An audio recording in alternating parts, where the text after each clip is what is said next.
Boom! Sup, boys? Welcome to another episode of the podcast. Today we have with us a very special guest. His name is StayFire.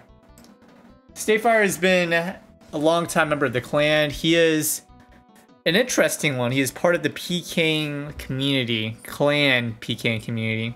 Something I was unfamiliar with. And yeah, he's got a lot to say, so it'll be a fun and educational video in some ways. Anyways, as with every episode of the podcast, we do giveaways, so make sure to like the episode, subscribe to the channel, and you could win a free bond. So anyways, without any further ado, the winner of last week's giveaway is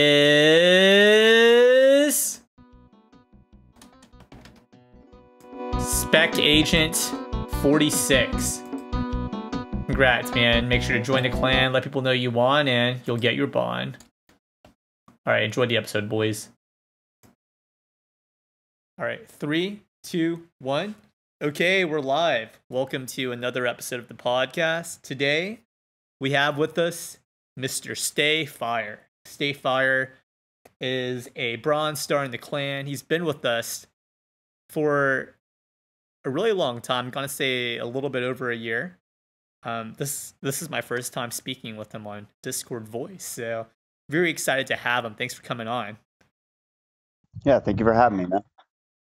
Yeah, and actually, right now, you said you took time off of work to do a grind for RFD. Yes, I have to get RFD done for one of clan requirements. They're really pushing the requirements a little bit further every time, making it harder and harder to join. Oh yeah, that's funny. What clan requirement do you need RFD for? Say again. I said, what clan requirement do you need RFD for? Okay, so I'm actually in the midst of joining VR, Violent Resolution. They've been around for probably, I think, 15 years now. Okay. They've competed in many Jagex Cups. I've completed a couple Jagex Cups as well, one with Rot. I've been in the clan community for quite some time, so it's just every so often they up the clan requirements. So in order for me to finally join this clan, I have to make their clan requirements. Oh, interesting. Okay. So you're a competitive Runescape player, then I'm assuming like a PvP? Yes. Okay. That's really interesting. I didn't know that about you. So is that on your StayFire account, or is this like another account that you're doing it on? This is on my StayFire account, finally. Okay. I've been on and off this account for the last probably 2.5 years. I've been using a lot of other people's maxed accounts, so it's time to finally just get my own account to where it needs to be. Cool. Yeah, that's not a bad way to think about it, too. You just have an account that's yours and continue building that. Yeah, I was just recently with 420 PKers. I celebrated being 18 years in their clan. I was in 420 PKers for 18 long years, and it was just time to finally move on. Okay. Huh. That's interesting. I'm not really familiar with the world of PK clans. So, like, what is that like? Like, do you just find them on Discord, or these are just clans that have been around for a while that are known for group PKing, and to join them, you have to have a pretty, like a pretty good account, is what it sounds like. Yeah, so how the clan world works is you have all these clans that have been around for so many years. You have upcoming clans as well. Yes, you can reach them through Discord or their leaders. Every clan in RuneScape nowadays has their own forums. Mm-hmm. So you can go on their forums and just request a fight, ask them if you guys want to do a 30-minute cap, 8-hour cap, however many hours you guys want to fight for. You can do cluster wars with, 5 clans versus 4 clans or whatever. And the clan world in the last few months has actually been rising again. So we're starting to see polls of anywhere between 50 to 150 members per clan, like it used to be in the old RuneScape days, back in like 2004 to 2010 era. Wow, okay. So this is for like waging like straight on clan wars in the wilderness. Something like Yes. that? Okay. I remember reading something about there was a like a Veni PK clan versus like another clan, and it literally went on for like weeks or something like that. It was something insane. But I'm not familiar what the names are, but I remember seeing something like that. You probably Yeah, know more about it. there was actually a fight about a month and a half ago, which took place in 13 Wild. It lasted for, I think, 42 hours, which is the longest for the new old school RuneScape platform for fighting. That's been probably the longest so far. And it's definitely, it takes a toll on you because you have to constantly, you have your callers, you have your councils, you have your leaders. You know, you're constantly listening to people calling names for hours on end. You have to be, you have to be on your A game for sure to be on top of these piles. You know, you have everybody spamming the name for these per target. So it's definitely interesting to say the Huh. least. Okay. So what's like the point of these clan like wars? Like, is it just for fun, or is it like for prestige? Is there like some type of like third party ranking that ranks all the clans and like It's mainly for bragging rights. A lot of okay. we do this for fun, but when it comes down to brass tacks and the Jagex Cup comes around, that's $25,000 on the line. Oh, I see. Um, Okay. it seems like Rot's been winning it quite a bit, so they're actually still the number one clan to this day, polling probably 160 players in a pay-to-play fight. Okay. All right. And That's it's interesting. just it's always been really fun. It's always been just really interesting. When I first started RuneScape at like level 80, I decided to join a clan called Golden Elites, and that's when I first took off in the clan world. It's just PKing with hundreds of people at a time, and the organization it takes for all these players to get together and work as one team to try and conquer the others. Definitely pretty emotional for me. It's pretty fun. Yeah. Okay. Huh. That's that's really Definitely had its up and fascinating. downs over the years. Yeah. All right. Well, I want to ask you more about that, but before we do, why don't you go ahead and tell us a little bit more about yourself, sort of briefly, just who you are, where you're from, what you do, and how long have you been playing RuneScape, and why do you still continue to play today? Okay. Well, my name's Daniel, or aka StayFire. I live in Key West, Florida, and I'm a chef at a restaurant here in the Keys. And I've been playing RuneScape for about 18 and a half years now,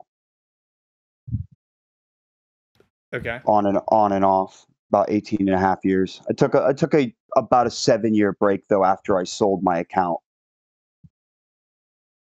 Okay, this was 7.5 years. So this was like, I guess EOC came out, you sold your account, and you recently just got back in with Yes. OSRS. Okay, okay, cool. What made you Yeah, come back? I sold my huh? I said, what made you come back? I came back because I had a friend of mine message me and decided, hey man, you want to come back to 420? I reopened. I was like, why not? I came back and all my old friends that I grew up in my childhood were all on. So we all got together. They let me use one of their accounts, and they're like, "Hey, you should make another account." I was like, "Well, I can't be bothered with all the quests." So I used an account about 3 years ago, and then that's what pretty much brought me back into the game. I was like, you know what? Let's just restart all over. So it's been an up and down ride from there as well. Just You know, it's not actually as it's not as fun as it used to be. I feel more pressured now playing this game, trying to get everything, right now,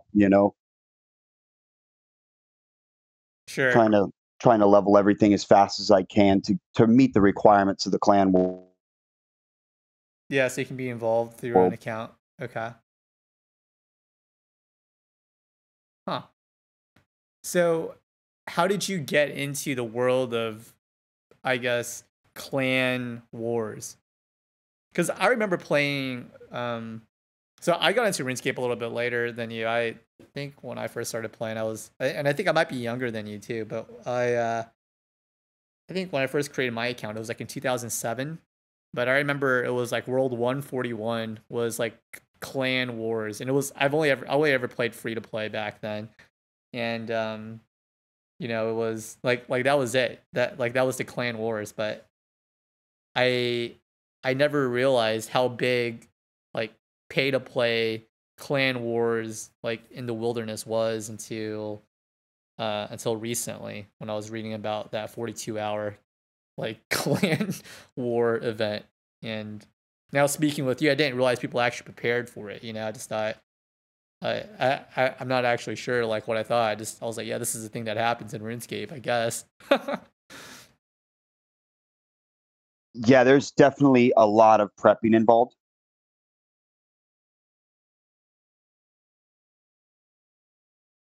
Okay.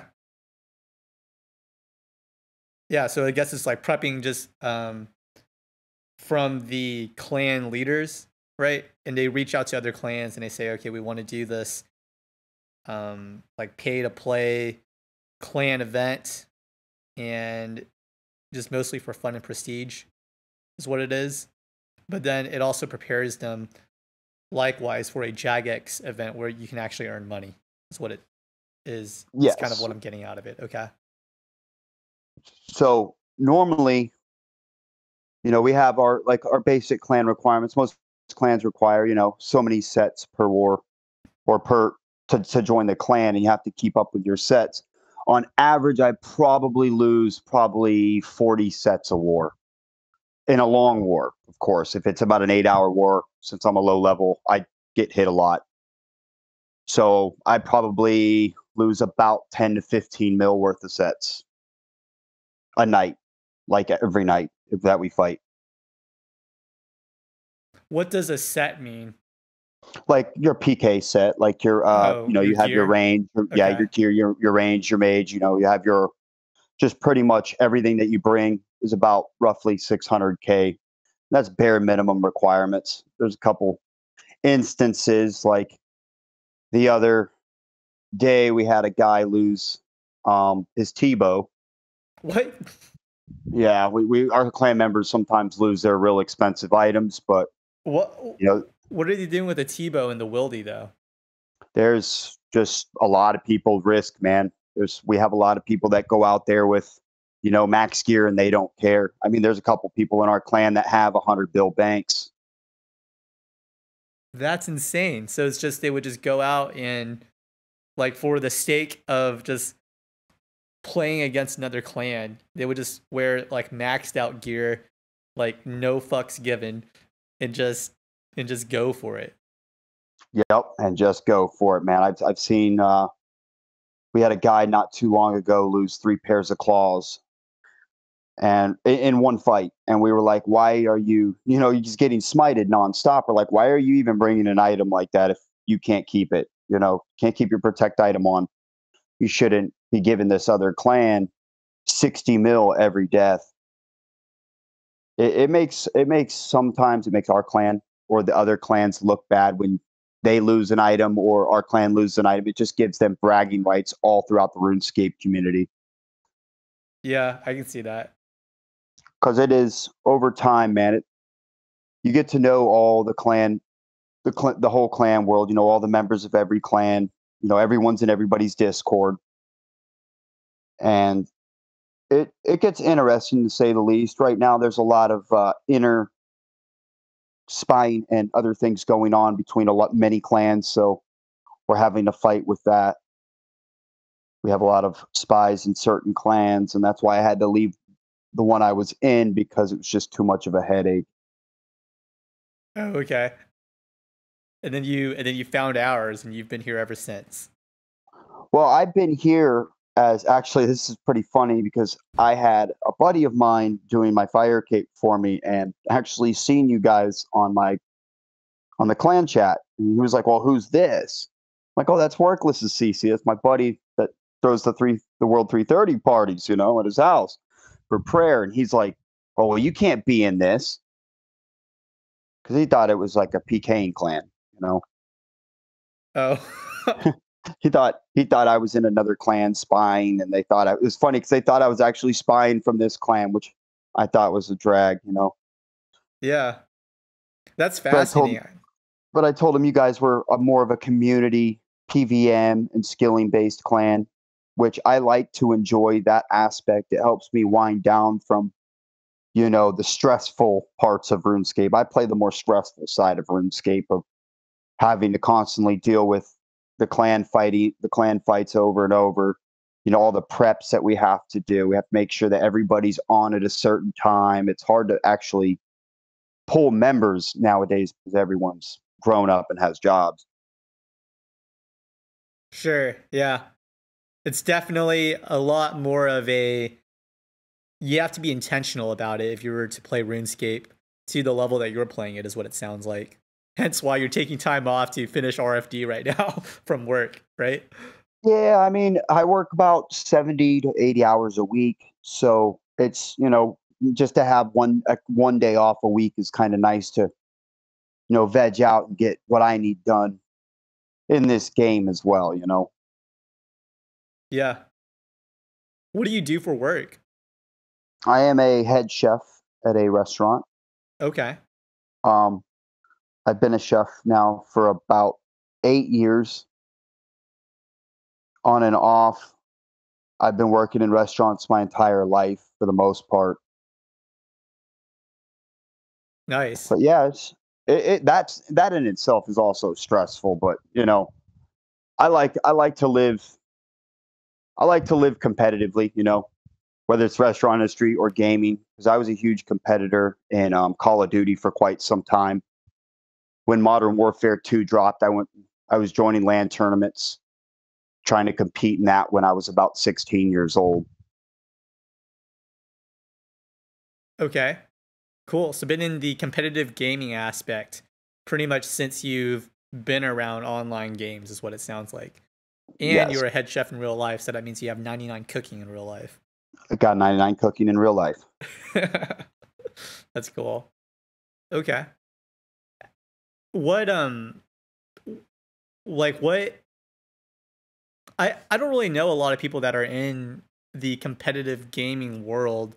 Like is there something that prompted you to get into it or something, or was it like you were growing up and you were watching people stream Call of Duty competitively and you were like that's just what you always wanted to do. So now that's how you approach gaming. I think for most people that I've talked to, at least on this podcast, they're pretty much what I would say more of like a casual kind of gamer, you know. And but Yep. you seem on the more serious side of it, which is cool too. I've never talked to anybody like that, so Yeah, like I said, there is definitely a huge competitive side. There is a brighter side, I call it, of RuneScape. I mean, you can only skill and PVM for so long until you're bored of the game. But I've always been fascinated with PKing. I do everything in my power to take your items. I will lure you. I will swindle you into coming to the wild. I've done it countless times. I play dirty. We all do. You know, if I got to take your 1 bill bank, I will. That's just how we play. That's the name of the game here in the wild. So that's just how we've always been really competitive with each other, especially with clans like Rot and VR, AF. We're just real competitive in that sense. that's pretty cool. Okay, yeah, there certainly is a competency to RuneScape if you play the game seriously, right? Versus playing it casually. Yes, you definitely have to. Like you got these guys nowadays, like not back in the day. You used to have some Britters that were actually more slower than they are today. People just one tick switch you nonstop, and it gets difficult. I mean, I feel like I'm not that great of a player compared to some of these people. Yeah. Is there anybody in the clan that you do competitive pking with, or like that? I think Frag used to do something like that. I'm not really sure. He's brought up before, like Yeah. there's some clans that he was thinking about joining, but I wasn't really sure what that even meant, you know. So So Frag actually was when we moved 420 to a private server called Battlescape. So when RuneScape went to hell and EOC hit, we went to Battlescape. Well, Frag was one of the leaders for a big clan in Battlescape, and we would always fight him. And then when one day I was just saying, yeah, I used to play RuneScape, and told him my old RSN. He was like, "Oh man, I remember you." And I told him I was in 420. I brought in the 420 leader, DC Ranger, into our CC, and they were talking about him joining 420. But oh, cool. I just don't think that was something he wanted to do again, because a lot of, I mean, when you get into it, you have to drop what you're doing. You can't just private off and go skilling or play your casual gaming. The second they get on and they're saying, "Hey, we have this trip," you have to be on. You have to be ready at all times. I mean, Really? it was one night I was sleeping. I'm very, very busy. I wake up at 6 in the morning and start my day. I'm getting a phone call at 4 in the morning. "Hey, get on. We have a big war going on right now." I had to jump on, and this war lasted for like 3 hours. And mind you, it's 3 in the morning Eastern time. And I'm just exhausted from working. And I'm like, I got to go to work and tell my boss I've been up almost all night playing a video game. Wait. That's insane. Why would you put yourself through that? That's like being on call for a job. That's pretty much what you are when you're in a clan in RS, man. You're pretty much dedicated to the clan. I never knew that clans were that serious on here. Yeah, they definitely are, man. Especially now with the whole Discord thing, they can just ping you and call you. Oh no, that's funny. So, yeah, it's definitely. It was funny that you asked about that, because kind of going a little off topic, I just had the funniest RuneScape moment happen to me in the almost 20 years I've been playing. And this happened last night. Here I am doing quests, grinding on quests, and I needed to get Shield of Ara done. There was a noob in the world that I was doing this quest with. Well, he's talking to me, and he's taking forever to do his side of the quest. It took him an hour and a half. And when he finally traded me the certificates to end the quest, because you have to trade the certificates and you each get one. Right. I ended up taking them both, and I combined them both together.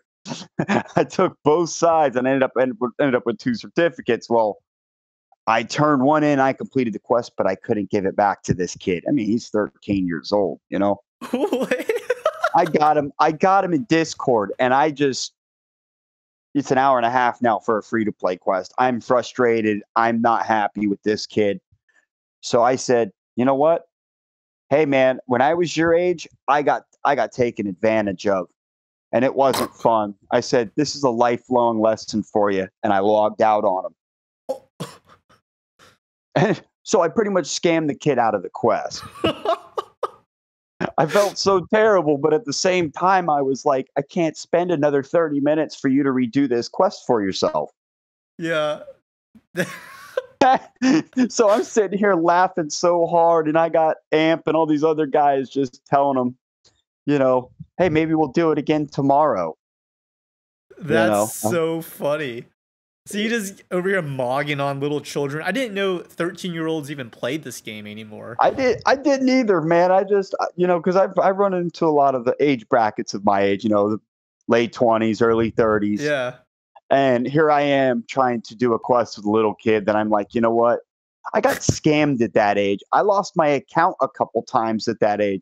Now, I'm not going to do that to him, but maybe he'll have to find someone else to finish that quest for Yeah, I think that's him. I think that's a reasonable way to put him down in some ways. Just like, hey, I can't spend more time doing this. I have something else to do, but Yeah. maybe somebody else can help you, and I think that's okay. It's not like you scammed him out of an item or something. You just gotta. No, I actually don't. I've actually never scammed or hacked anybody over the years. I got a couple of clan members who like to play that role, DDoSing people and stuff while they're PKing, so they lose connection and then they get their items, and that's just to me that's the kind of playing I really frown upon. Like I have a guy who loves to hit people offline. Just absolutely loves to. That's like he gets his rocks off on it. And then when they PK, 500 mil worth of gear off somebody because they disconnected them, I'm just like, dude, that's just not fair for the other player. Yeah, huh? Kind of like crosses the line between what is fun and what is like just dirty, I Well, guess. back when I was in a singles team, we were in a max mage singles team. It became one of the best singles team back in like '08 called Team Exiled. And we were East Dragons PKing, and this guy named Hi, I'm TLP kept DDoSing kids. Well, eventually it caught up with him, Wait for and he StayFire real quick. For those who are listening, could you explain what DDoSing is? And like, there could be people that don't well, that are not DDoSing is familiar with these terms or stuff like that. a denial of disconnection of service. You pretty much run their IP address and you pretty much flood their computer with a lot of packets with botnets. So it's making your computer overrun and pretty much overloads your computer to where it cannot recognize your internet provider or anything of that nature, and it just shuts down. Okay, so it's literally just overloading Their their IP internet with provider, information in it, and they have to just like disconnect for a second to refresh, is what it sounds like. pretty much, yes. And like I said, there was a kid that did this, and I kept telling him, bro, that stop doing this. This is not cool. We didn't think it was against the rules, but I think about 72 hours later, the feds showed up at his house. The Fed? That's pretty The bad. feds, and his name is Hi, I'm TLP. You can look him up on YouTube. He was a real famous PKer back in the day. I'm probably in a couple of his vids with Make L Pro. Um, he just he got arrested a while back, and I think he got sentenced to about 5 years in prison. What? And he was only 19 years old. 5 years in prison for DDoSing people on a video game? On a video game, because I guess that is federal breaching, people's privacy and whatnot. Wow, that's really serious. But I was real surprised when someone actually, you hear about that again around this time, this era, and you're like, man, would you guys just grow up? I mean, we all have jobs now. I mean, a lot of my friends that play now, they don't really PVM. They don't play RuneScape the way it's supposed to be played. Pretty much, we buy GP, we stake it, we lose a lot of money. I've lost probably, I think when I was just about 8 months ago, I spent about $3,000 worth of GP just to go give it to my buddy to gamble with. Wait, hold on, 3 grand. Okay, so And $3,000 of of RuneScape GP worth, and you guys staked it. yes, Okay. yes, I bought 7.5 bill. We went to the duel arena and we tried to quadruple it, and we were up to about 30 bill. And the next day, here I am drinking with my buddy. My buddy's drinking as well. We're both on Discord. And I'm like, find someone with the same amount and just risk it all. Just risk all 30 bill. Because this was going to be, if we won, we could have made our money back times, however much. Oh no. Well, he got his ass smoked and literally lost with the other guy still having like 40 HP left in the duel arena. And that was the last time I actually like I actually staked. I just couldn't do it anymore. I mean, a lot of people. I'm actually glad they're taking the duel arena in a sense out of the game again. Yeah.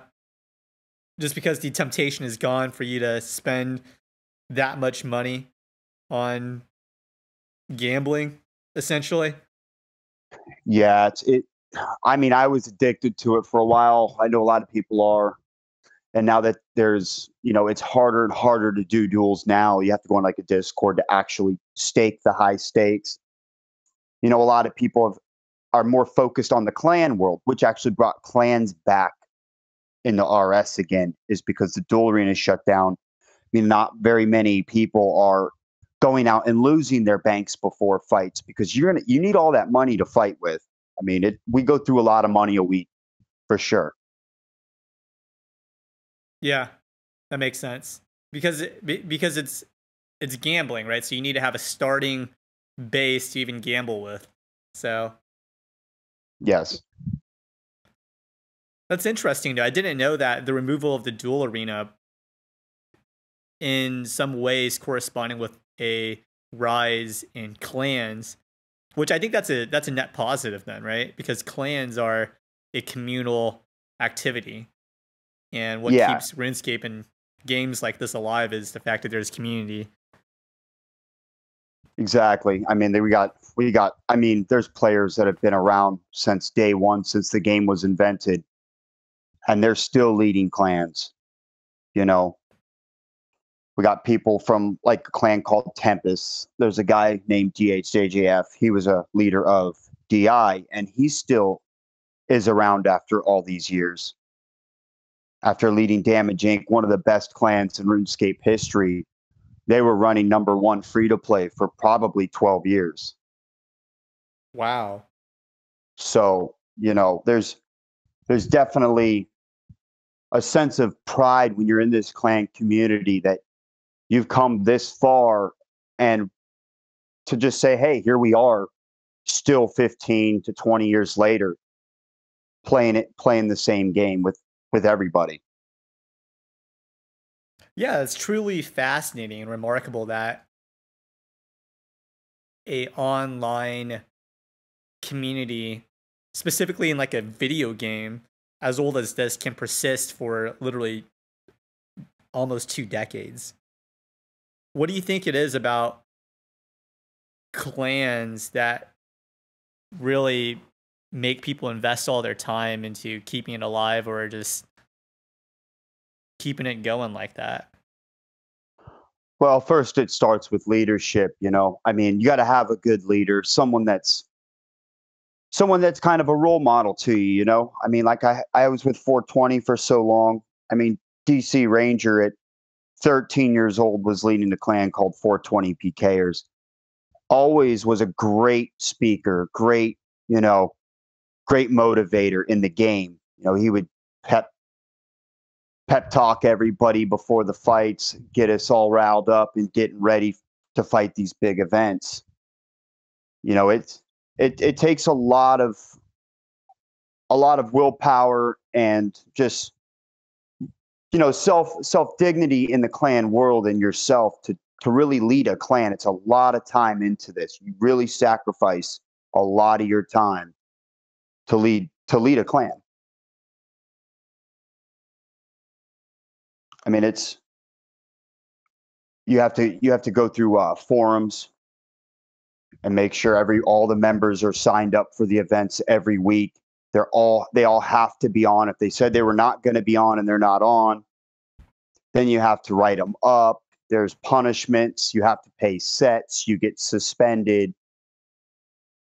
You have to pay GP. I mean, there's all kind of various reasons that people stay around in the clan community just because it's a sense of family. It's a huge family in the clan world. Yeah. No, I agree.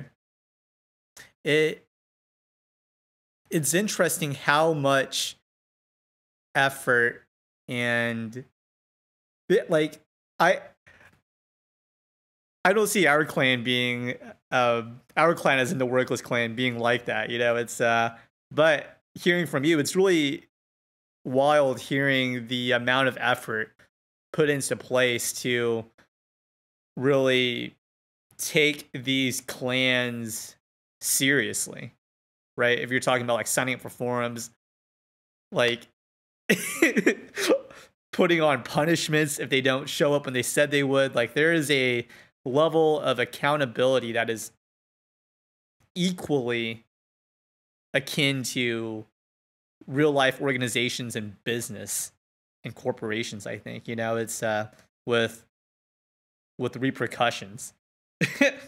And it sounds like the people that are really involved with like these pking clans as well, there's a level of like you do put in a good amount of your money in real life to sort of fund these events and really fund the lifestyle that is in game.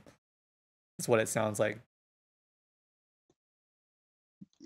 And that's how it is nowadays. I remember when I was a lot younger, we would have to, you know, sit at Arma for months on end just to get that one AGS, just to pay for our sets, you know. But we also used to instill an account called a clan bank where punishments were thought out with sets. You know, you'd have to pay 10 or 20 sets for not showing up or being late or not being on the right pile, whatever it is. They'll just tack on the amount of sets at the end of the event or the end of the day, what you owe, and it goes into the clan bank. Well, people that don't have the sets for that fight, the clan bank gives it to them. Okay. So in a sense, you know, that also helped out the clan community back in the day. Whereas now the norm for everybody is at least a minimum of a bill. I mean, that's like the norm now for a game, which is, it's kind of interesting to see that everyone that I know that literally is rich. Like everybody I know is rich in this game. Yeah. Well, it's also, I mean, I would imagine the meta for the game has changed as well. People that are involved with this typically are often much older, right? And oftentimes they have multiple jobs. So I would imagine like it's not, you know, like how you're describing the 420 clan before, it was, you know, like where you used to like stand at Arma to pay for your sets. I would imagine a lot of people now are just like, okay, I play RuneScape to play it competitively. The amount of money I make from my job, I spend a little bit of that to fund my account in games. It's basically like funding your account is all it is, right? It's like a extracurricular activity almost is what it sounds like. Exactly. It's like when my first 99 was in your house, of course, you know, and I paid for that. I was like, you know what? I'm just going to get the skill because it was so hard back in the day to do so. Now that everybody's doing it, you know, just buying GP or selling GP is actually the norm. So I remember, I think I just recently gave away 100 mil to a friend that just got hacked because he actually works for his GP. You know, I really don't tell people I buy gold or sell gold, but you know, it definitely helps you in the long run instead of spending thousands upon thousands of hours trying to get that amount to fund that skill or that gear. You could just get it instantly, you know? Right. Yeah, and I don't have like any moral qualms either way regarding the working for GP or buying GP. I think people play the game differently, and whatever fits your play style, that's just kind of what you do, whatever the norm is, right? And you're right, a lot of people pay for GP, whether it was to stake or, you know, now I'm learning to fund their pking accounts where, you know, in your case, it sounds like you're literally on call, right? So it's no different than an extracurricular activity, right? Whether it might be like buying shoes to play basketball or something, or, you know, equipment to swim, or just stuff like that, right? It Exactly. It's like I said, it definitely drains you. You just if people like, when you're older and you have a job, you don't have the time to play. exactly. Yeah. And when you do have the time to play, the You want only to play the time you're on game. is for PK events. Yeah, well, you want to play the aspect of the game that you enjoy, right? So some people that's Everybody grinding. For you, it sounds like PKing and clan organized events. So exactly. That's the way I like to play. I mean, like I said, I know how everyone's different. They like I see some of the players in our clan here.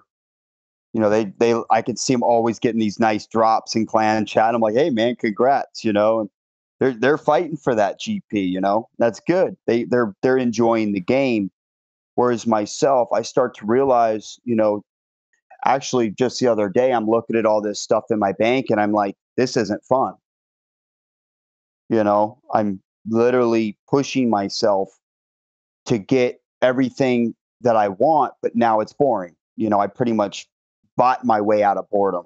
I'm bored of the game. yeah, okay.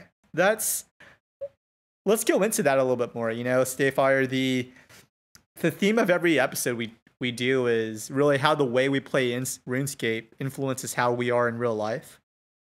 What Hmm. what do you mean about like that boredom that you experience after you bought everything in game?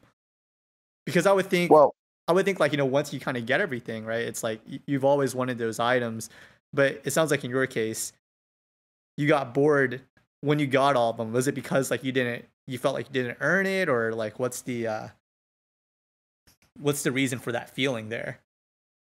yeah, that sense definitely is from like being guilty, like, oh, I paid real life money for this, compared to I had to spend countless hours, whether it's bossing or slayer or doing the skill to get that GP, which is more rewarding. You know what I'm saying? Like if you actually earned it in game, it's more rewarding. You're like, wow, I earned that. In the sense though, you do earn it because you got to work your butt off for it, for your money. But the whole clan community, the way it's all structured, and nowadays with how many sets are lost and people just don't loot, like we don't loot gear on the ground. It's forbidden. If you see something on the ground, you're not really supposed to pick it up. You're supposed to loot food and brews. You're supposed to keep yourself in the fight for as long as possible. Once you die, you return. Once you die, you return. It's that same, it's that same nonstop repetitiveness in the clan world, to not be greedy. We try not to be greedy in the sense of the items, because you should already have what you have for the fight. Shouldn't be looting glories or mystic sets. You should have at least 500 of those in your bank. Yeah, I see what you're saying. Kind of like as dispensable as a consumable item in a sense. Like you're not trying to pick Exactly. up vials to go sell at the GE. It's just like, no, these are consumable items. You will die, or you may die and lose it, but it's akin to like you're using your food. You're not supposed to go back and try to merch off of it or something. Exactly. I like the way you put that. How the pretty much PK gear is a consumable item in that sense. Yes. That's really neat. Okay. Huh. I like how you describe that, the clan, like these clan events, you're not there to really make a bunch of money for yourself. So you're not like picking up items, but you're there for the goal of being there for this fight that you agreed to when you joined the clan. And Yeah. You go in, you talk shit to the other clan leaders, and you're there to kick their ass. I yeah, mean, what we all do is we all flame each other over online when it comes to leaderships. We all go back and forth, bicker back and forth. Who's the best clan? And the only way to solve it is to just hours on and hours of fighting. That's how you can tell who the best clan is who returns the fastest, who has the most members at the end of the fight, who is the most organized throughout the fight, who took control over it. Because it was actually last week we had a really big fight, and I think we had about 75 members there, and they had about 110. And it looked like they controlled us for about the first 30 minutes. But once we pushed them from Newgate to GDZs, that's when we started to take control, and they were dropping like flies. Like all of our piles were one hit. Like every time we switched to another pile, it would be a one hit. And we just kept going until the cap ended. And at the very end, we came out with more players at the end. So how are these victories determined? Is it just like when the time ends, whoever has the most people on either clan is deemed a winner? Like you don't keep count of the kill count or anything like that? Like, well, so if it's like a 30-minute or an hour cap, we go by how many people started, how many people ended. So let's say their clan started with 55, we started with 45, but we ended with 55, they ended with 45. Now we go back and we review the video, because we're always recording fights. Every clan records their fights. They go back and they look at the control of their environment. Who took control of the fight? That's what we're looking for, is who was the most organized, who took control over the map and dominated the other team. Because sometimes it's hard to tell, especially when you have anti-crasher clans that come in. They try and anti-crash all the other crashers. We have clans like Tough and Rot and all these other clans that want to come in and crash our wars. So more and more clans start to join in this fight, and now it's up to us to either end the fight and we'll just claim it a draw, or we'll just fight a big cluster. Now we're just going to fight 5 clans at a time. So now there's just 5 different clans fighting each other. Yeah. And then that's so just cool.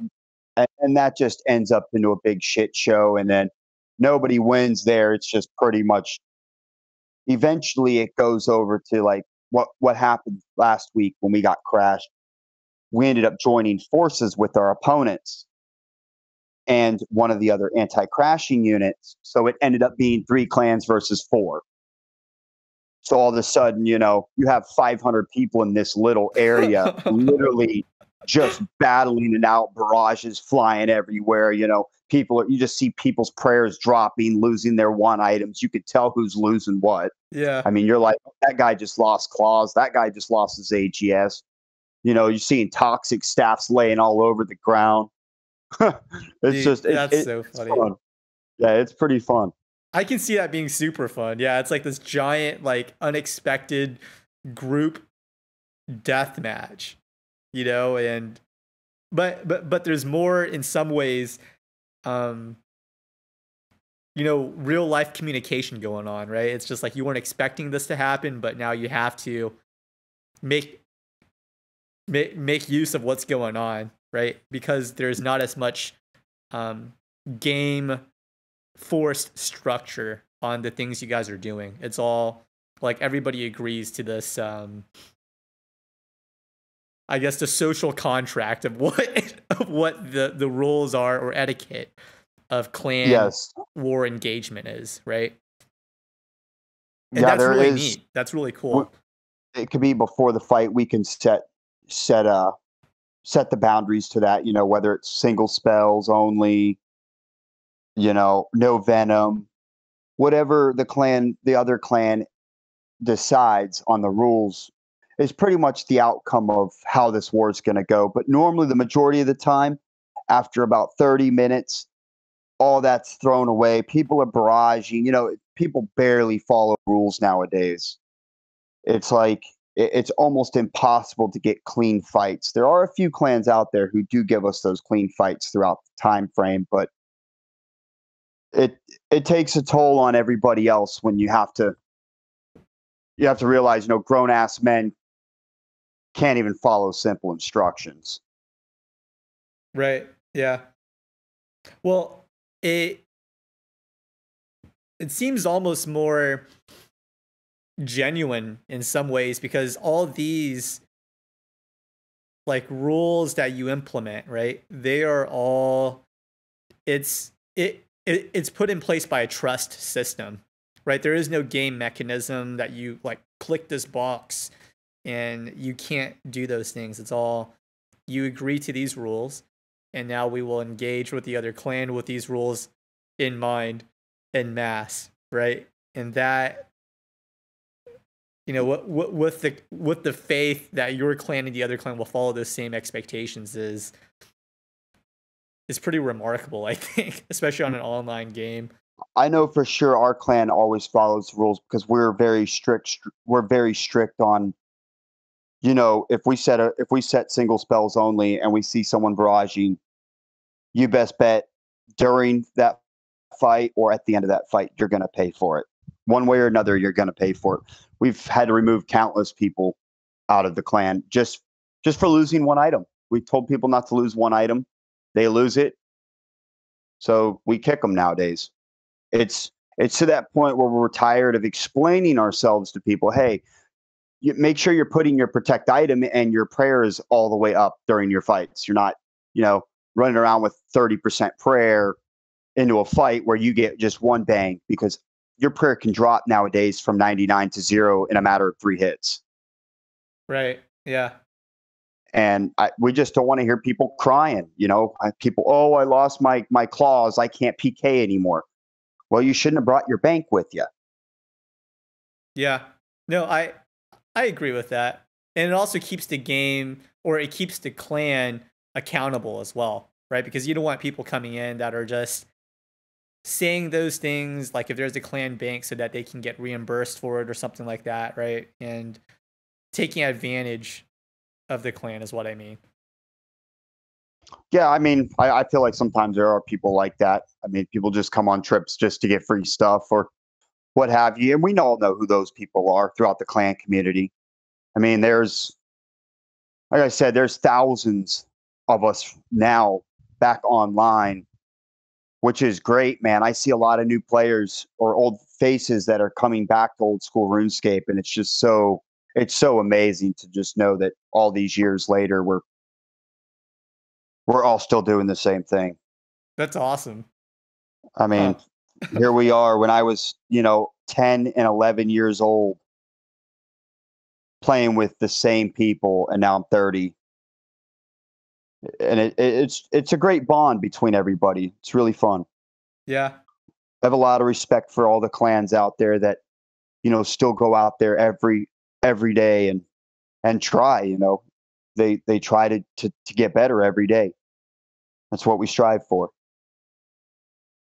Very well put. I appreciate how intentional that aspect of clanning is. Yeah, and like I said, I was just in another Discord over in VR's Discord. They were like, "Man, we've known you for so many years. We want you to join." Well, after 18 long years in one clan, I finally said sure. So at the moment, I am clanless until I get my account up, which is good. I finally need to back off the clan world for just a couple months, step back, and focus on my account because it's not fun running out there with low defense or just not the right amount of stats to PK in. Everybody requires 99 everything now. Pretty much 99 all combat stats to PK. Yeah. Well, you said you were playing on maxed accounts, your friend's maxed account earlier, so it I can see that being the norm, and it definitely does give you an edge, right? If you're playing in that type of environment. So, I mean, compared to you right click a pile and you see a bunch of 126s. Is it intimidating? Yes, it can be. But you see that 102 or 107 in that pile, you're a target, You're definitely, I was level 109, I think my last fight, and I was just getting hit every second I was coming out. That's hence why I lost the 40 sets in one fight. Yeah. I mean, your combat level definitely determines whether or not you're going to get piled every time you return. I can see that. Do I you mean, feel if like there's any what's like the biggest thing that you've learned from your multiple years of playing RuneScape, right? Um and what is it about the community that just really draws you in and draws other people back into it? Because you mentioned you've been playing it for 18 years and now you're 30 years old, and you said it's just so cool just seeing everybody that you used to play with back then. They're all doing the same thing, right? I'd imagine there has to be something more than just like the aspect of it's fun to do this that just makes people nostalgic for the game to come back like that, especially in mass, right? Because all this sort of is reviving again. Status posty, the removal of the duel arena. Yeah, it's definitely the nostalgia for everybody. I mean, like I said, these clans have been around for so many years that when there's old members that finally come back on, they go, "Wow, these are all the people I used to play with," and it brings back that memory from our childhood. And as we all talk to each other, it's kind of ironic, because even when people were only 15 years old, they almost sound the same. Like, man, you never hit puberty, did you? That's funny. You know, we joke a lot. We have a lot of great fun between. I mean, all the clans. Whereas back in the day, you only stuck with just your clan. You were only to go in your clan's team speak on your clan's website. Sure. You were to only be in your clan community. Now you can go to everybody's discords. Everyone interacts with everybody. There's not a lot of like what I would say flaming going on, like a lot of animosity. A lot of people just say, "Hey man, how's it going? Welcome to our clan. You're more than welcome to look around." They're more open nowadays with the clan community than it used to be. Sure. Well, I mean, it's just people are older, right? And there's other things that, what's the term, can't be arsed, right? It's just, there's the online clan drama that used to be really serious back when y'all were in high school or something. It's not the same type of, it sounds like it's not the same type of drama that, that exists when you're 30 years old and playing the game, right? You're just you just have other stuff you have to do, and you view the game more as a what sounds like like an extracurricular activity, right? It's just something you do for fun to enjoy with other people. That can Exactly. be taken really seriously. It actually, for me, like how I said, it's not as enjoyable when you buy your way into the game, but it is more enjoyable in the sense of community.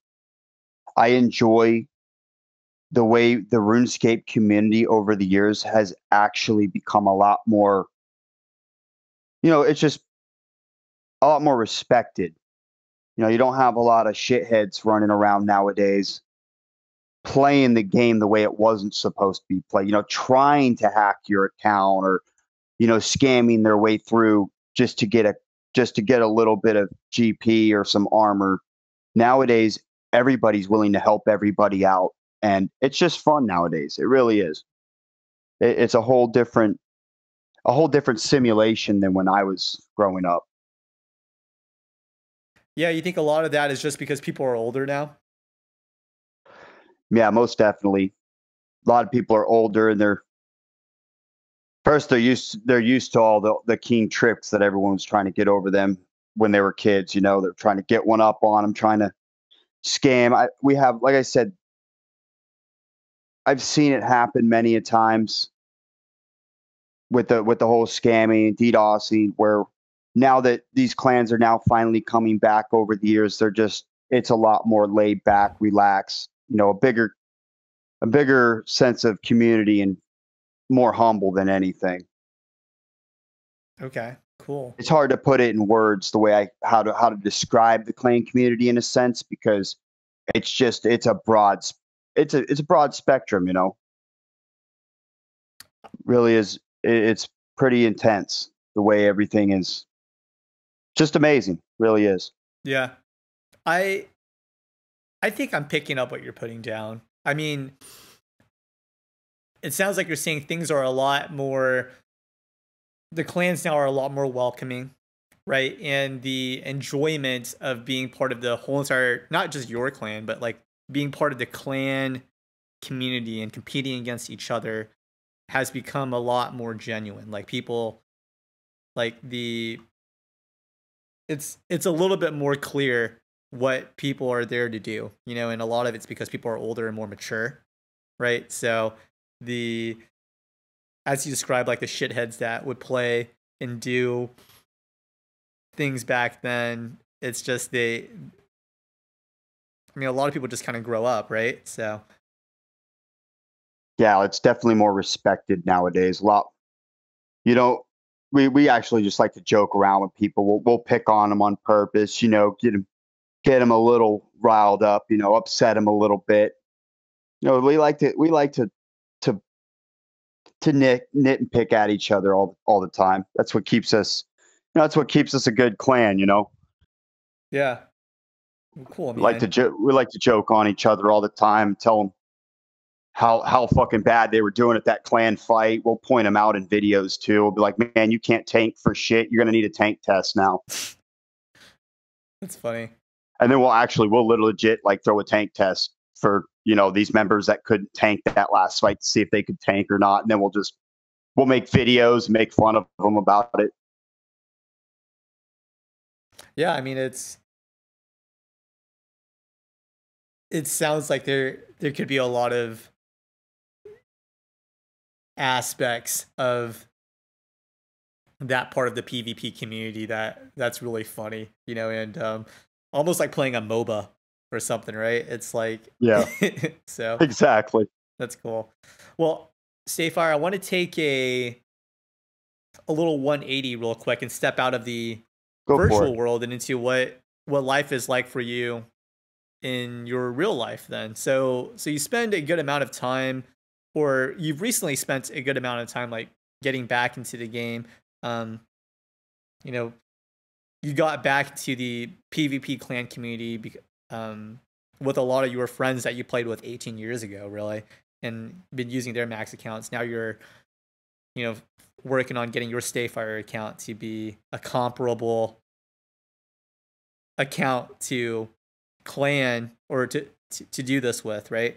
But outside of that, like what's your life outside? You said you work like what, like you said 60 to 70 hours a week as a head chef. Like do you do anything else outside of like working, or is it just like you work and then your way to kind of unwind is playing RuneScape competitively? Yeah, I mean, I also play guitar in my free time. I like music. Uh, that's another way I unwind. Is just coming home from work and playing guitar or playing RuneScape is really all I do nowadays. Trying to keep myself out of trouble. Yeah. I can find myself, you know, I've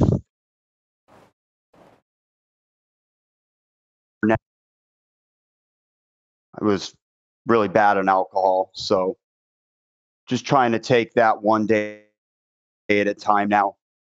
Trying to step back and just trying to change my life.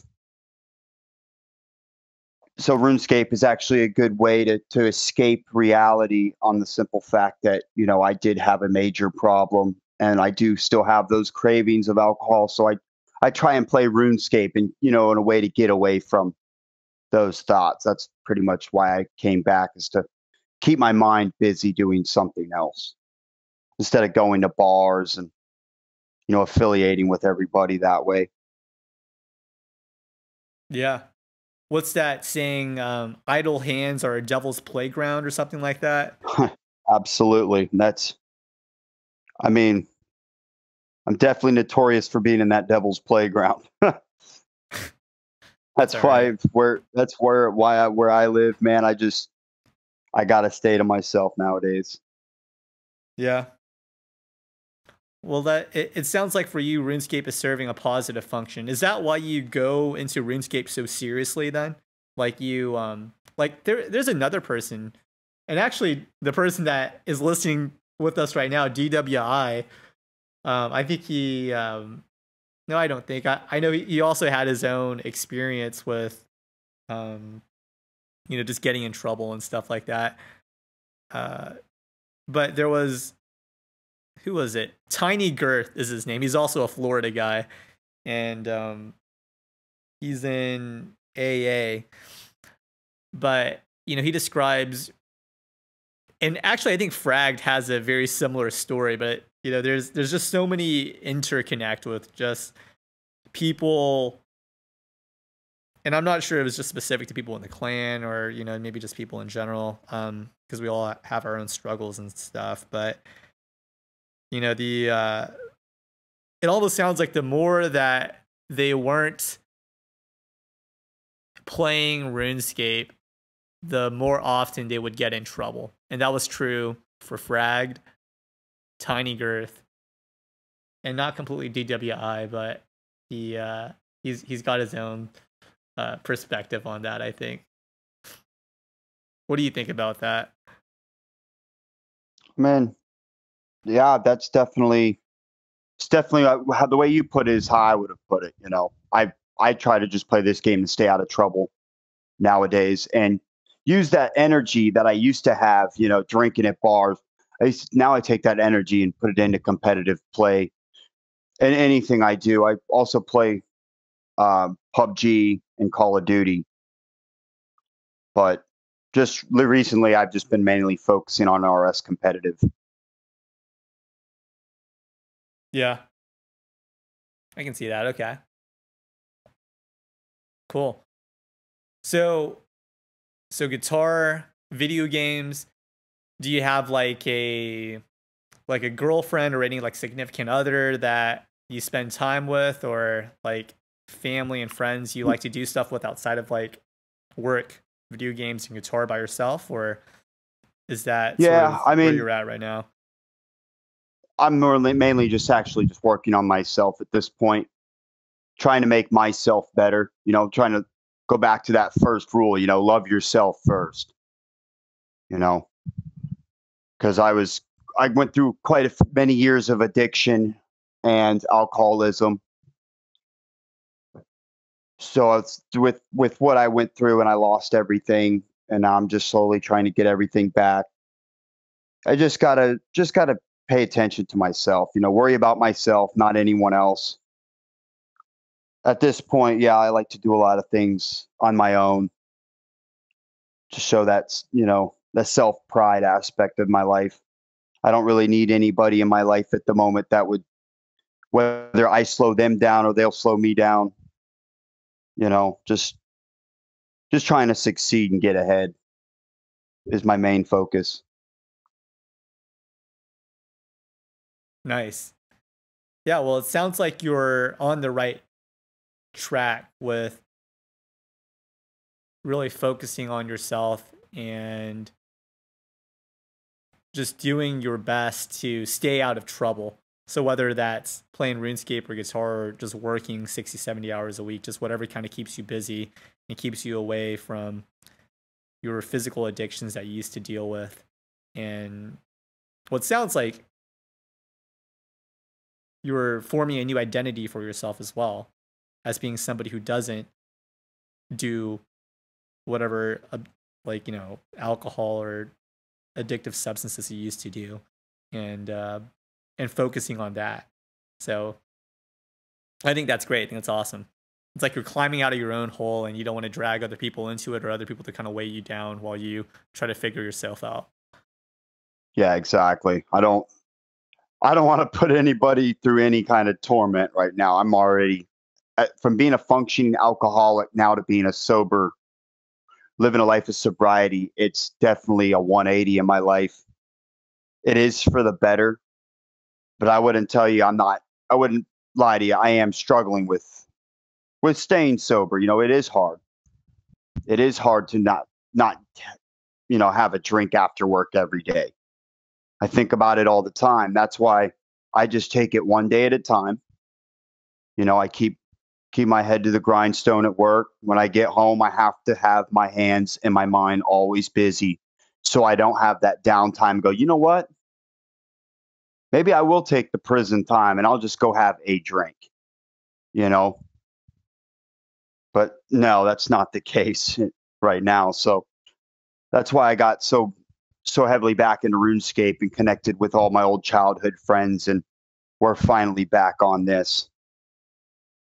I'm still trying to recruit a couple other people that I used to play with back in the day. So Yeah, I think that's great. And by having friends you can talk to and play with, like the benefit of it being an online game is you always have somebody to talk to, right? So, whether that's people in real life or it sounds like people in game, you're not alone in that sense, right? And it makes the burden of staying away from addictions, it sounds like a little bit easier. Were you part of Alcoholics Anonymous by any chance, or was in that program at any point? yes, I actually go to AA every day. Okay, yeah. Like Tiny Yes, Girth, when he was describing how RuneScape helped him with his alcohol addiction, he shared the same words that you said. He said, like, the thing that I learned in AA was, you take life one day at a time and you just focus on that. And I thought that was very profound. And then you said the same thing, and I was like, okay, there's probably something somewhere that you learned that from. So yeah, they definitely, as ex-addicts or alcoholics, they definitely teach you have to take it one day at a time, because you can't think too far ahead in the future, because anything can happen. I'm not saying I'll never drink again, but right now I'm abstinent from alcohol and drugs, and that's the way I'm going to stay for now. I mean, I'm just living for today, not tomorrow. yeah, I like it. And that's really the only way to live, right? Because tomorrow doesn't exist and neither does yesterday. It's just all you have right now is just right now it's just this conversation, right? But Exactly. that's cool. So what about you, Workless? Do you say you weren't familiar with the clan world? I'm not familiar with the clan world in terms of of the serious part of clanning, I guess. The clan, like the Workless clan is really like it was just like a spontaneous, like, sort of thing that I created just because I wanted a community of shit posters and trolls to hang out with. I thought that'd be really funny. Hey, and believe it or not, man, I don't know why, but ever since I first got into your clan chat, and I was doing that, I was doing 99 prayer. I was like, oh, here we go. I got to do 99 prayer, because that's the first skill that I could not get to 99 when I was younger. I just couldn't max out because of that stat. So when I'm hanging out in this CC while I'm doing it, I enjoyed your community, of course. And that's why I've continued to stay around in your communities, just because it's that sense of going from competitive mode to wind down mode. Now I'm like, wow, now I can actually sit back, enjoy the game, talk to some cool people, and there's a lot of knowledgeable people about RS. I'm not a professional at all whatsoever when it comes to the actual game. I know how to PK. That's about it.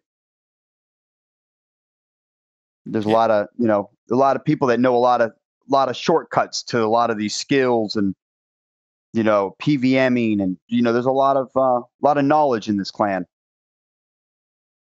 Yeah, I think we have a good variety of people in the clan. Certainly people from, for the most part, a bunch of different walks of life, different experiences with the game, with the same commonality of just wanting to be in a community of good people. I'm not going to say everybody in the clan is like-minded, but I think for the most part, they are open-minded enough to be in the clan and, either read or just partake in the conversations and stuff. But yeah, going back to you, what you were asking. Yeah, I wasn't familiar with the clan in terms of how, I guess, how clans were originally, like how clans originally got big with like their own forums. You have to apply, and just like, things were very serious, comparatively, with our clan, it's not like that at all, and like just hearing you describe like just being on call for like clan events and stuff like that, I was like, that's pretty insane. I can't imagine ever doing that.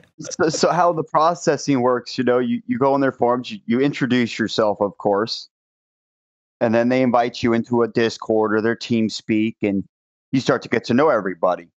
Well, sooner or later, now you're sending pictures of your bank to them going, hey, this is my sets, you're applying to this clan. You become a trial member. In that stage of being a trial member, certain clans have different time frames, but I think us were about, a month or 2 months for trial member to become a full member. You have to show up to events. You have people that you're assigned to that you have to report to during the events to make sure that you have the gear and that you're going to return. You're not going to come return in like rag gear. You got to return in decent gear. And then after all said and done, they keep an eye on, like trial members, they keep an eye on during the fights to see if they're on the right piles, if they're spamming in game. There's a lot of moving parts to clanning. Yeah. A lot of moving parts. So, that's why we have these ranks. We have our high councils, our warlords. Everyone has a role to play. And it's been like that since day one of clanning. I think every clan follows that same process. Some a little bit harder than others. Like we have like Rot, which is now for quite some time been number one in RS. And I think they're going to keep remaining number one. They have, their clan requirements like max combat stats, 2,000 total level, all the quests completed, wilderness diaries. There's a lot that actually some clans require for you to join. Yeah. Yeah. How does that clan compare to like something like our clan? Because I mean, we have like ranks, but I always tell people ranks don't matter. It's just like a social kind of rank. And I guess in terms of like selectivity, it's just kind of determined if they're cool enough, like do they like to have good conversations, and if they are, and somebody else gives them a banana, then they can join the Discord and stuff. But for the most part, the vetting process is just like, can they handle just shit posting? Nothing compared to what it sounds like yours these other clans are. But at the same time, like those clans have more of a set purpose, right? Like there's a reason why they want like these certain levels, because you're going out and competing against everybody else. The requirements in our clan are pretty much arbitrary, or just for the memes.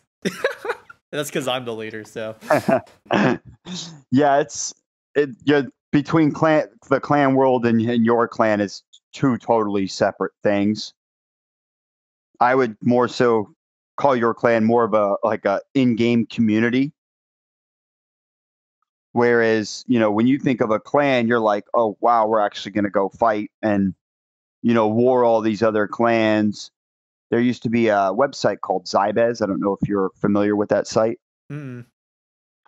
But they used to have clan discussions on there, and all the clans would post fights of their last fights or whatnot on this community board, of a RuneScape community board. And all these people would start to see, wow, look at all these clans, because a lot of people don't know about the clan world nowadays compared to back in the day. The recruiting new members is actually harder than it was back in the day, where people knew about clanning. Whereas the new players nowadays are like, well, what's the clan world? How does that work? And it's something you over time, you get acclimated to. You get used to the mechanics of pking because there's a lot that's involved. You just got to be ready at all times. You got to be fast at clicking. You definitely have to be very fast. Yeah. You have to know what to click. You have to be able to tank. You got to use your food, your brews, your pnex. You got to make sure that when you're being piled, that you're paying attention, that you're able to drag these players across the map without being frozen and keep that tanking going. Because the longer you're alive, the better off your clan is on the attacking side. If someone's attacking you, your clan's attacking another player. And if they can get four people dead while you're still tanking, that puts them at a disadvantage right there. Because if you have an entire clan that can tank, you pretty much have already won the fight. Yeah. There's a lot of untaught mechanics and, I guess, organizational aspects of RuneScape that isn't in the game tutorial or anything like that. Player flicking is one of them, but also knowing what worlds are for what. It sounds like clan worlds is part of that too, And I think a lot of that is just, you got to kind of play RuneScape for a minute to understand all those things. Which is why I think most people that come back to RuneScape are people that have played RuneScape originally, right? Especially old school. Yep, definitely a lot of old players coming back for sure. Yeah. Maybe one day we'll have to get you out there, try you out. try out clan PvP, dude. I would be the worst. I would just go out there and talk smack and just die, and just wouldn't show up to anything. Just I would probably be the worst person for something like that. Just pinging me on Discord. It's pretty fun though, man. You should try it out. I'll invite you to the war. You can come as a visitor. Yeah, it definitely does sound like a lot of fun, especially when you're talking about the unexpected crashes and it's 500 people in a small space. That sounds wild. So yeah, who knows? You might enjoy it and then just say, hey, you know what? I'm gonna do this. It does hook you though. Once you get used to it, man, once you get that first taste of PK and you're fighting for hours on end, man, it definitely is a rush. Yeah. Definitely an adrenaline rush. Well, I have noticed people in our clan who do PKing, who started PKing or have PK'd before, they continue to PK, and that is for the most part what they do. Right? It is more fun than any aspect of the game once you get into PKing. Alec is one of them. Alec 10. Sounds like you are fragged. I think still PKs a lot, or he does PVM stuff too, but he started off with PKing. Trap E2 does that. So it's it sounds like one of those things that it's just, if that's what you do, it's what you do, right? So but anyways, so DWI is listening. I'm gonna unmute him, and if he's got anything he wants to ask or any comments, we'll do that, and then we'll start wrapping up here. All right, DWI, you're unmuted. If you have any questions for StayFire, go for it. It still fucking amazes me just how many people are in OSRS with addiction histories and shit. I guess since you're deep into AA, I did want to ask you what your take is on games like OSRS, where it's a lot of grinding and a lot of miniature goals and crap, and just kind of why you think a lot of people with addiction flock to this. Everybody that has some kind of form of addiction, that does attract these players to this game, especially in the long term. You get that one stat, that one level up, you want to get to the next level and then the next. And it's countless. It's just countless. And this game never ends, it really doesn't. You could finish everything in this game and it's still not going to end. The addiction is there for sure. And it does bring me back just for that. They always come out with new content. So that in itself, and on top of all the older styles of the game and the old ways I used to play it is still implemented today. That's what brought me back, is just playing like I used to play. Yep. I feel like a big part of it is just, especially with like people with like mental illnesses and all that, is just there's always a ton of achievable goals, and you can go from something where you feel useless in your life. And one of the things I learned early on in rehab is to make my bed every day, because even if I didn't do anything else that day, at least I did one thing, which was make my bed.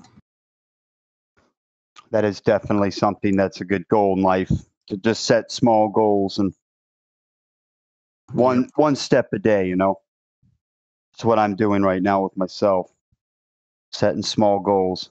Especially in RS, we're setting small goals. Mm-hmm. So you at least achieve something. Yeah. There was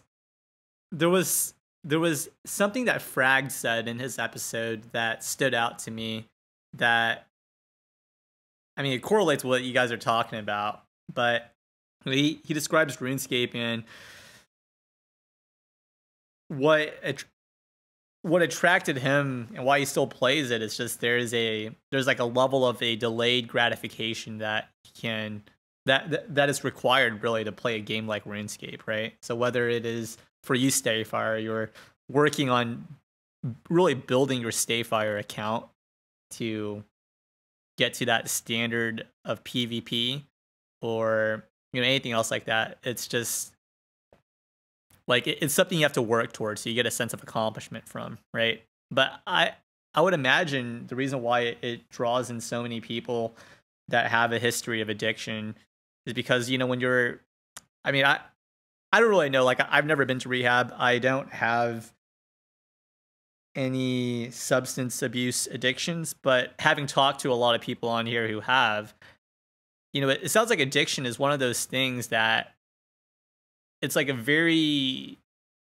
quick, easy fix for you to get, right? With long-term consequences for the most part, right? So learning the delayed gratification, whether by way of RuneScape or, really anything else, is really a step in the right direction for a lot of people who deal with those types of issues. Yeah, that's just my take on it. Yeah. Yeah, that's about what I was going to put it at as myself. Yeah. And I like what you said, StayFire, about like, you set like these little goals that you can work on. There was a, I don't really listen to Jordan Peterson too much, but I did see this Joe Rogan experience clip with Jordan Peterson where he talks about setting low goals. And he said, you have to set small enough goals that you can achieve instead of setting like these huge goals, right? And it sounds like if you're in a situations, or if your life is dealing with addiction, you have to have those small goals that are low enough for you to kind of climb out of your hole of addiction, right? And RuneScape is just a good way to, I think, practice that, assuming you don't like just buy everything, right? So I don't know.